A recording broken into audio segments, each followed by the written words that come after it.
আপনারা জানেন যে নমির উদ্দিন অর্থাৎ বয়স্ক লোক যিনি বৃদ্ধ, তার 5 মেয়ে 1 ছেলে ছিল এবং 5 মেয়ে 1 ছেলে, এর মধ্যে 1 ছেলেকে তিনি অনেক বেশি সম্পদ দিয়েছেন এবং 5 মেয়েকে তিনি সম্পদ কম দিয়েছেন।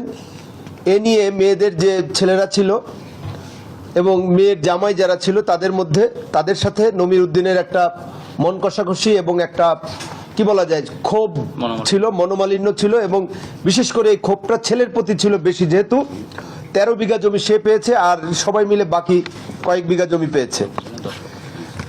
এটা হচ্ছে বিষয়। তাই এর মধ্যে আমরা যাদেরকে গ্রেফতার করেছি সে গ্রেফতারকৃত 3 জন হচ্ছে সবুজ রানা। সবুজ রানা হচ্ছে যিনি মারা গেছেন তার আপন বোনের ছেলে, অর্থাৎ নানার নাতি, এ হলো ভাগ্নে। আমরা গ্রেপ্তার করেছি শাহিন মণ্ডল এবং শাহিন মণ্ডল হচ্ছে নাতি এবং আপনার শিরিনের ছেলে।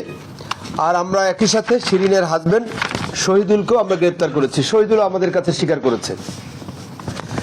যেটা হলো যে 20 তারিখ সবুজ এবং ভিকটিম হাবিব এরা আপনার এই গরু কিনতে যায় 1,40,000 টাকা নিয়ে। দুপুরে গরু কিনতে না পেরে তারা সন্ধ্যার দিকে আবার চলে আসে।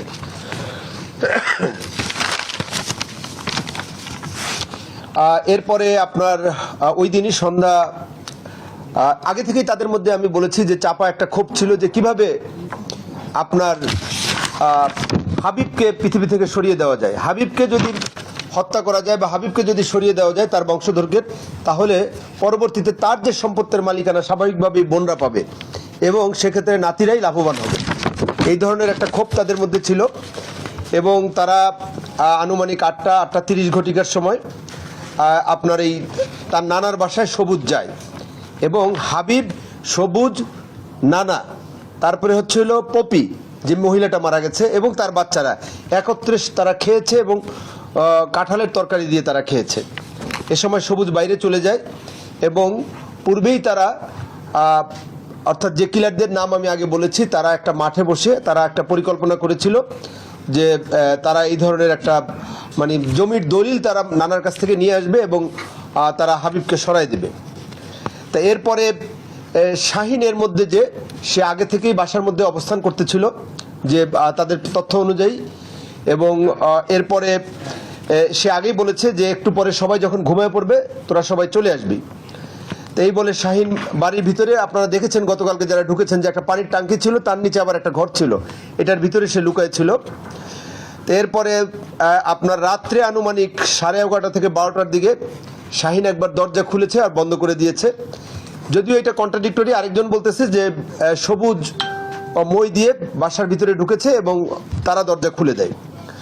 তো এরপরে আপনার দরজা একবার খুলে দেয় কিন্তু আবার দরজা বন্ধ করে দিয়েছে। এরপরে রাত 1:30টার দিকে তারা 4-5 জন 5-6 জন, এর সাথে আরও সহযোগী থাকতে পারে, 5-6 জন আপনার সেই বাসায় প্রবেশ করে এবং আপনার টিনের ঘরের বাসায় প্রবেশ করে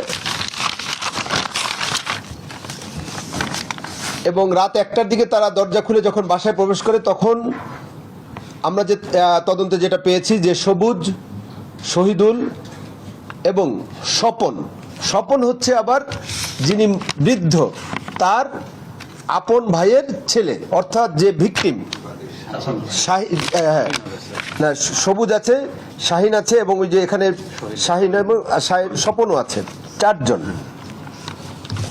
একসাথে বাসায় ঢুকে এবং শাহিন আপনার ওই বড় ড্যাগার সোরা হাতে হাবিবের ঘরে যায় এবং তারা এক এক করে আপনার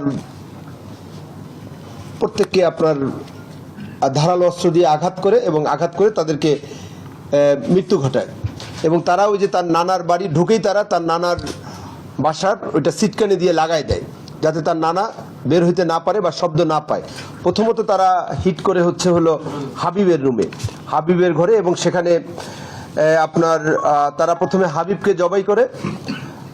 জবাই করার পর এই সময় তার স্ত্রী, আপনারা দেখেছেন যে তিনি স্যান্ডেল পরা ছিলেন, খেয়াল করেছেন, তার স্ত্রী টয়লেটে যাওয়ার জন্য বের হয়েছে। তা যখনই টয়লেটে যাওয়ার জন্য বের হয়েছে এরা তখন অলরেডি একজনকে শেষ করেছে আর বাচ্চা সহ তার স্ত্রী পপি আলাদা ঘরে থাকতো এবং সে থাকতো পাশের ঘরে, আর তার নানা থাকতো তার পাশের ঘরে, অর্থাৎ ওখানে 3টা রুম কিন্তু পাশাপাশি। এরপরে সে যখন টয়লেটে যাওয়ার জন্য বের হয়েছে ওই সময়ই আপনার সবুজ আপনারা দেখতে পাবেন, এবং সবুজ তাকে খড়ের গাদায় রাখা হাসুয়া একটা ধারালো, এটা নিয়ে আসছেন না, এটা নিয়ে আসো, এবং ওই হাসুয়া এটা দাও বলা যেতে পারে, এইটা দিয়ে প্রচন্ড জোরে তার এখানে আঘাত করে এবং এটা তার দ্বিখণ্ডিত হয়ে যায় এবং সে পড়ে যায়। তা এরপরে বাচ্চাদের ঘরেও তারা প্রবেশ করে এবং 2টা বাচ্চাকেও তারা মেরে ফেলে। এর মূল টার্গেট হচ্ছে যে উত্তরাধিকার নষ্ট করে দেওয়া, যাতে সম্পত্তির ভাগিদার তারা হতে পারে। এবং আমাদের এটাও মনে হচ্ছে যে সেটা হচ্ছে যে সবুজকে তার নানা সবচেয়ে বেশি পছন্দ করতেন। তাই সবুজ এইটাও ভেবেছে যে উত্তরাধিকার বা এটা যদি আমরা শেষ করে দিতে পারি তাহলে তার নানা হয়তো বা বেঁচে থাকার পর সম্পদের একটা বড় অংশ তাকে লিখে দিবে। তো সবশেষে আমরা বলতে চাচ্ছি যে গতকালকেও আমাদের কাছে যেটা মনে হয়েছে যে সেটা হলো যে এটা একটা পরিকল্পিত হত্যাকাণ্ড ছিল, ফ্যামিলি নিজেদের মধ্যে ফ্যামিলি ভায়োলেন্স, পূর্ব শত্রুতা, জায়গা জমি নিয়ে শত্রুতা, এবং এইটা একটা তাদের মধ্যে একটা ক্ষোভ ছিল এবং সেই ক্ষোভটাকে তারা কাজে লাগিয়েছে এবং এই ক্ষোভের বশবর্তী হয়ে এই ধরনের একটা মর্মান্তিক হত্যাকাণ্ড তারা ঘটিয়েছে। তা আমরা 3 জনকে গ্রেপ্তার করেছি, আরও কয়েকজনকে আমরা গ্রেপ্তার করার চেষ্টা অব্যাহত আছে। এবং আমরা সবুজকে জিজ্ঞাসাবাদে সবুজ যে তথ্য অর্থাৎ যে দাটা দিয়ে সে কোপ দিয়ে তার মাথাটা অর্ধেক করে দিয়েছে পপির, সেই দাটা তার দেখানো মতে শাহিনের বাড়ির পাশের যে ঝোপ আছে সেখান থেকে আমরা উদ্ধার করেছি। সেটার ভিডিও আমাদের কাছে আছে, আমি গ্রুপে পোস্ট করে দেব।